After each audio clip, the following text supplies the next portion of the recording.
మీ personal interviews మరియు వ్యాపార ప్రకటనల కొరకు ఈ నెంబర్ని సంప్రదించండి. నమస్తే, వెల్కమ్ టు మనం టీవీ. నేను వలి. ప్రస్తుతం నాతో పాటు స్టూడియోలో ఉన్నారు ప్రముఖ రాజకీయ విశ్లేషకులు కొత్త రవీంద్రబాబు గారు. వారితో మాట్లాడదాం. రవీంద్రబాబు గారు నమస్కారం సార్. నమస్తే వలి. సార్ ఎలా ఉన్నారు? Fine, thank you.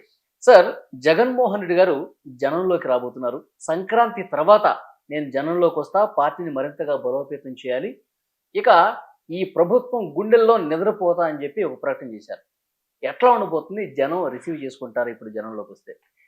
Jagan Reddy గారి ఈ నిర్ణయం ఏదైతే ఉందో ఆ నిర్ణయం ఇంతకు ముందు 11th నవంబర్న 11 జరిగిన అసెంబ్లీలో 11 మెంబర్స్తో ఈయన అటెండ్ అయి ఉండుంటే హర్షించి ఉండేవండి వాళ్ళం.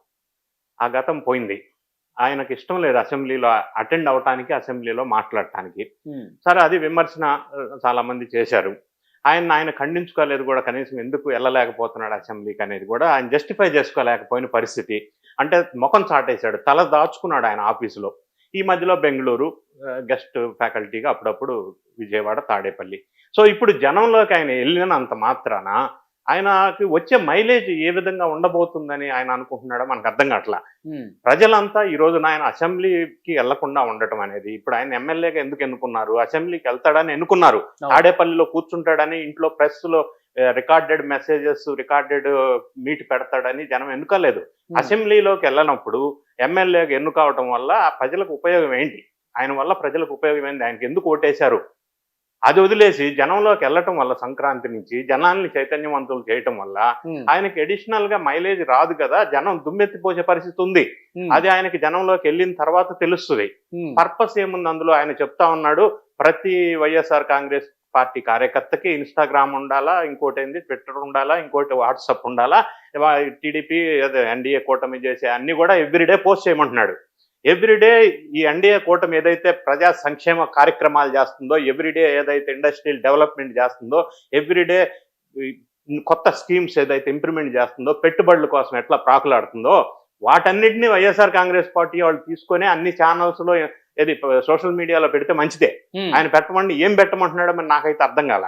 సోషల్ మీడియాలో డైలీ పెట్టమంటే ఏం పెట్టాలా? ఒకటి. రెండోది, దీన్ని ఏమంటున్నారు, సోషల్ మీడియా యాక్టివిస్ట్స్ అంటున్నారు. పోస్టులు పెట్టి వరుసగా జైలుకు బాట పట్టారు. ఈయన ప్రజల బాట పట్టాడు. ఆయనకు సంబంధించిన నాయకులు గాని, ఆయనకు సంబంధించిన కార్యకర్తలు గాని జైలు బాట పట్టారు. సో వాళ్ళు ఈ బాట పడితే ఈయన ఈ బాట పడుతున్నాడు. ఏ బాట పట్టినా ప్రజల బాట పట్టాల మనం. ప్రజలు అనుకున్నది మా కోసం మనం ఎందుకు ఎన్నుకున్నారు ఎమ్మెల్యేగా, ఆ బాటలో మనం వెళ్ళాలా. ఈయన రివర్స్ గేర్ లో వెళ్తున్నాడు. సో ఈ సోషల్ యాక్టివిస్ట్ గా చెప్పబడుతున్నారు వాళ్ళు. నేను సోషల్ యాక్టివిస్ట్ కాదు, వాళ్ళు సోషల్ సైకోలు అంటాను. ఇప్పుడు కొత్త వితండవాదం మొదలు పెట్టాడు. పెడితే తప్పేంటంటాడు. పెడితే తప్పేంటంటే ఇంకా దానికి అది వితండవాదం కదా. ఇప్పుడు ఆర్టికల్ 19 కొంతమంది రిఫర్ చేస్తున్నారు. భావస్వేచ్ఛ స్వాతంత్రం అంటున్నారు. భావస్వేచ్ఛ స్వాతంత్రానికి ఈ సైకో విధంగా పోస్టులు పెట్టి జన మనోభావాలను హింసించిన దానికి ఒకదానికొకటి సంబంధం లేని అంశం. అసలు అట్లా అరెస్ట్ చేస్తే ముందు నన్ను అరెస్ట్ చేయండి అంటున్నాడు జగన్మోహన్ రెడ్డి. వస్తుంది, ఆయన వాటా కూడా వస్తుంది. ఇప్పుడు డైలీ కొంతమంది వాటా వస్తుంది కదా, ఆయనకు కూడా ఆయన ఈజ్ ఇన్ ద క్యూ, ఆయన నంబర్ కూడా వస్తుంది, ఆ టైం వస్తుంది. కాకపోతే ఏంటంటే ఎన్డీఏ కూటమి గతంలో ఏదైతే ఈయన చేశాడో అక్రమంగా ఎఫ్ఐఆర్ బుక్ చేయకుండా, ఏది కస్టోడియల్ టార్చర్స్ పెట్టి అక్రమంగా అరెస్టులు చేసి జైలుకు పంపించి తర్వాత ఎఫ్ఐఆర్లు బుక్ చేసి హింసించిన విధంగా ఇప్పుడు ఎన్డీఏ కూటమి చేయటం లేదు. అన్ఫార్చునేట్లీ ఆర్ ఫార్చునేట్లీ వీళ్ళు ఒక లా ఫ్రేమ్ వర్క్ లో ఒక కేసు బుక్ చేసుకొని వెళ్తున్నారు. సో ఈయన టర్మ్ ఏదైతే ఉందో ఇప్పుడు మీరు అన్నట్టుగా ఈయనకు కూడా ఈయన టోకెన్ నంబర్ వస్తుంది. సో ఇప్పుడు ప్రజల్లోకి వెళ్ళటం వల్ల ప్రజలు నిలదీసే అవకాశం ఉంది. నిన్ను పులివెందుల అసెంబ్లీకి ఎన్నుకున్నందుకు అసెంబ్లీకి వెళ్ళకపోవడం వల్ల, ఎమ్మెల్యేగా ఎన్నుకోవడం వల్ల పర్పస్ ఏంటి? రెండోది, ఎమ్మెల్యేగా అసెంబ్లీకి వెళ్ళినప్పుడు దానికి సంబంధించిన జీతపత్యాలు కూడా ఈయన తీసుకోకూడదు, ఎలిజిబిలిటీ లేదు. మూడోది, రాజ్యాంగం ప్రకారం, చట్టం ప్రకారం కంటిన్యూ అసలు అసెంబ్లీ బాయ్కట్ చేస్తే ఈయన ఎమ్మెల్యే ఎందుకు అక్కడ? అవసరం లేదు కదా, ఎమ్మెల్యేగా ఉండడు కదా. అసలు అనర్హత వేటు వేయాల్సి వస్తుంది. ఆ స్టోరీ కూడా దగ్గరకు వస్తుంది. ఇన్ని అంశాలు రేపు ప్రజలు లేవనెత్తితే ఈయన పరిస్థితి ఏంటి? సార్ ఇప్పుడు ప్రజలు ఎట్లా చూస్తారు? ఇప్పుడు ఈయన జగన్మోహన్ రెడ్డి గారు ఏం చెప్తున్నారు, నేను అసెంబ్లీకి వెళ్ళినంత మాత్రాన నాకు అసలు మైక్ ఎవరు, మాట్లాడేది అవకాశమే కల్పించరు, అసలు 2 నిమిషాల కంటే కూడా తక్కువ ఇస్తారు, అలాంటప్పుడు నేను వెళ్ళి ఉపయోగం ఉంది, అసెంబ్లీలో క్వశ్చన్ చేసేది నేను బయట ప్రెస్ మీట్ లో క్వశ్చన్ చేస్తా అని చెప్పేసి అంటారు. బయట ప్రెస్ మీట్ లో ఆయన క్వశ్చన్ చేయొచ్చు, మీరు క్వశ్చన్ చేయొచ్చు. ఎమ్మెల్యేగా ఆయన బాధ్యత ఏంది? ప్రజలు ఎమ్మెల్యేగా ఎందుకు ఎన్నుకున్నారు ఆయన్ని? బయట ప్రెస్ మీట్లు పెట్టడానిక నంబర్ 1. నంబర్ 2, అసెంబ్లీకి వెళ్తే 2 నిమిషాలు మైక్ ఇస్తారా 3 నిమిషాలు మైక్ ఇస్తారా అని డిసైడ్ చేయాల్సింది ఈయన కాదు కదా. ఈయన కాదు కదా. ఎంతసేపు ఇస్తారనేది, ఎవరికి ఎంతసేపు ఇవ్వాలనేది ప్రోటోకాల్, సిస్టమ్, ప్రాక్టీస్, ప్రొసీజర్ ప్రకారం ఇస్తారు వాళ్ళు. ఎంతసేపు ఇస్తారనేది ఈయన ఎట్లా డిసైడ్ చేస్తారు? రెండోది, ఇప్పుడు ప్రతిపక్ష హోదా ఇవ్వలేదు కాబట్టి అసెంబ్లీకి ఎక్కడం లేదని అంటున్నాడు. ప్రతిపక్ష హోదా ఇవ్వటం లేదు అంటే ప్రతిపక్ష హోదా వద్దు అని కదా ప్రజలు తీర్పిచ్చారు. ప్రజలు ప్రతిపక్ష హోదా వద్దని తీర్పిచ్చినప్పుడు ప్రతిపక్ష హోదా ఇవ్వటానికి ఎలా సాధ్యమవుతుంది? ప్రతిపక్ష హోదా అనేది ఎవరో ఇచ్చేది కాదు, ప్రజలు ఇవ్వాలి మనకి. 10% ఓటింగ్ ఎమ్మెల్యేలు ఉండాలా, అది ఇవ్వలేదు ప్రజలు. ప్రతిపక్ష హోదా అడగటంలో మీనింగ్ లెస్ అది.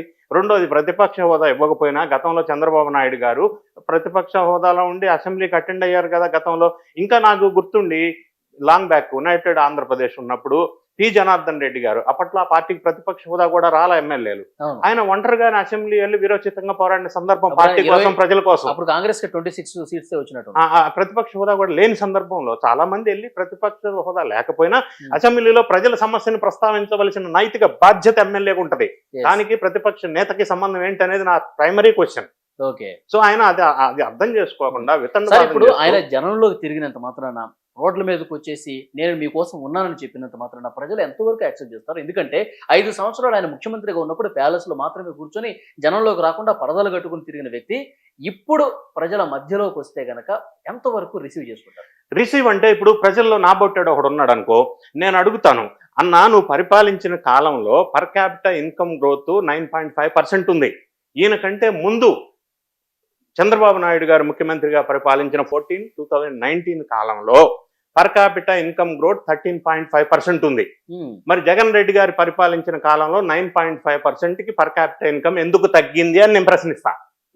లేదా ఇంకోటి నీబొట్టోడు తెలివిగల్లాడు ఉంటాడు, ఇండస్ట్రియల్ గ్రోత్ గతంలో 2014-19లో చంద్రబాబు నాయుడు గారు పరిపాలించినప్పుడు ఇండస్ట్రియల్ గ్రోత్ 16.5% ఉండింది. జగన్ రెడ్డి గారు వచ్చిన తర్వాత ఆయన 5 years లో ఇండస్ట్రియల్ గ్రోత్ 10% వచ్చింది. అంటే ఈ గ్రోత్ పర్సెంటేజ్ తగ్గుతుంది. ఎందుకు తగ్గుతుందంటే ఏదైనా ఇండస్ట్రియల్ గ్రోత్ కానీ పర్ క్యాపిటల్ ఇన్కమ్ కానీ పెరగాలంటే పర్ క్యాపిటల్ ఎలక్ట్రిసిటీ కన్జంప్షన్ పెరగాల. దాని per capital electrical city consumption ఎప్పుడైతే పెరుగుతుందో దాని ఇండికేషన్ ఏంటంటే రాష్ట్రం అభివృద్ధి చెందుతుంది అని అర్థం. గతంలో పర్ క్యాపిటల్ పవర్ కన్జంప్షన్ 9% ఉంటే చంద్రబాబు నాయుడు గారు పరిపాలించిన కాలంలో, జగన్ రెడ్డి గారు పరిపాలించిన కాలంలో 2%కి వచ్చింది. అంటే ఇట్లా పర్ క్యాపిటల్ పవర్ కన్జంప్షన్ తగ్గుతుందంటే గ్రోత్ స్టేట్ డ్రాప్ అయిపోతుంది అని అర్థం.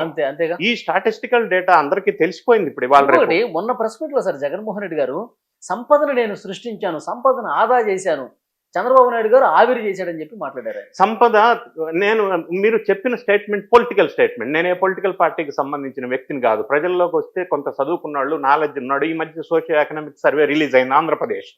అందులో డేటా అందరు చదువుకుంటారు. చదువుకున్న వాళ్ళు క్వశ్చన్ అయ్యొచ్చు, పర్ క్యాపిటల్ ఏంది ఏమన్నారైనా సంపద సృష్టిస్తా అన్నారు. సంపద సృష్టించి ఉంటే గతంలో చంద్రబాబు నాయుడు గారు 2014-19లో పరిపాలించినప్పుడు పర్ క్యాపిటల్ డెట్ అంటారు, అంటే తలసరి అప్పు 74,199 రూపీస్. ఆ తర్వాత జగన్ రెడ్డి గారు వచ్చి పరిపాలించారు 5 సంవత్సరాలు. End of 2014 March financial year కి పర్ క్యాపిటల్ డెట్ ఎంత ఉందంటే 1,44,366 రూపీస్. ఇక 74 ఎక్కడ, 114 ఎక్కడ? తలసరి అప్పు. అదే ప్రతి హెడ్ మీద అంత అప్పు పడింది. సో నేను సంపద సృష్టించాను అని పొలిటికల్ స్టేట్మెంట్ ఇస్తే నడవదన్నయ్య. ఎక్కడ సృష్టించావు నువ్వు? నాకు ప్రజలకి స్టాటిస్టికల్ డేటా కనిపిస్తుంది ముందు, ప్రజల ముందు. సో ఇవన్నీ అడిగితే క్వశ్చన్ ఏం సమాధానం చెప్తారో జగన్ అన్న, మరి ఆయనకే చక్కటి చిరునవ్వులతో సమాధానం చెప్పాల్సిన అవసరం ఉంటది. ఇంత తెలిసిన ప్రజలు అంత ఎడ్యుకేటెడ్ అవుతున్నారు, ఇవాళ రేపు అన్ని తెలుసుకుంటున్నారు. ఇంత ముందులాగా స్టేట్మెంట్స్ ఇస్తే కుదరదు కదా. ఏమి సంపద సృష్టించినట్టు లెక్క? అదానీ గారికి దోచిపెట్టితే సంపద సృష్టించినట్ట. గంగవరం పోర్ట్ అనే ఒక పోర్టుని గవర్నమెంట్ షేర్ 10% ఉంది గంగవరం పోర్ట్లో. ఆ రోజుల్లో 2021లో గంగవరం పోర్టుని అదానికి అప్పచెప్పారు.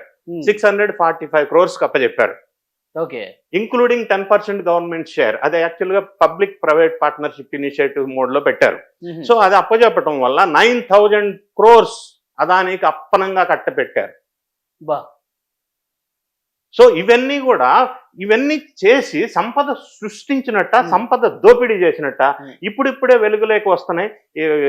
ఇది మన దేవాదాయ శాఖకు సంబంధించిన 38,677 ఎకరాలు స్వాహా జరిగినట్టు వస్తా ఉంది. ఇప్పుడిప్పుడే లెక్కల్లోకి వస్తున్నాయి. భూ రికార్డులో 22A 4,22,000 ఎకరాలు ఫ్రీ హోల్డ్ చేసినట్టుగా లెక్కల్లోకి వస్తా ఉన్నాయి. సో సంపద సృష్టించారు అని మీరు మాట్లాడితే నేను గంట సేపు మాట్లాడతా, డిబేట్ చేస్తా. ఎక్కడ సంపద సృష్టి జరిగిందా, సంపద విధ్వంసం జరిగిందా? సంపదను కొల్లగొట్టేశారంట. అంతేగాని పొలిటికల్ స్టేట్మెంట్స్ తో కాదు కదా. ఓకే, ఇవన్నీ ప్రజలు క్వశ్చన్ చేస్తారని నేను అంటాను. ఆయన జనం మధ్యలోకి వస్తే జనం కాసు కూర్చున్నారు ఈ క్వశ్చన్స్ వేయడానికి అవకాశం ఉంది కదా. జస్ట్ ఏదో పొలిటికల్ చక్కటి చిరునవ్వులతో నువ్వు సమాధానం చెప్తే ఆ రోజులు పోనీ కదా. ప్రజలకు అన్ని నిజాలు తెలుస్తా ఉన్నాయి, డేటా బయటకు వస్తా ఉంది, ఇన్వెస్టిగేషన్ జరుగుతోంది, విజిలెన్స్ ఎంక్వైరీ జరుగుతూ ఉన్నాయి. ఎన్ని గంటలైనా మాట్లాడుకునే విధంగా ప్రజలకు అర్థమైంది ఎక్కడ విధ్వంసం జరిగిందో, సంపద సృష్టి జరగలేదు. ఓకే, ఇది వాస్తవం. చూద్దాం సార్, జనంలోకి వచ్చిన తర్వాత పరిణామాలు మళ్ళీ మాట్లాడదాం. Thank you very much. Thank you.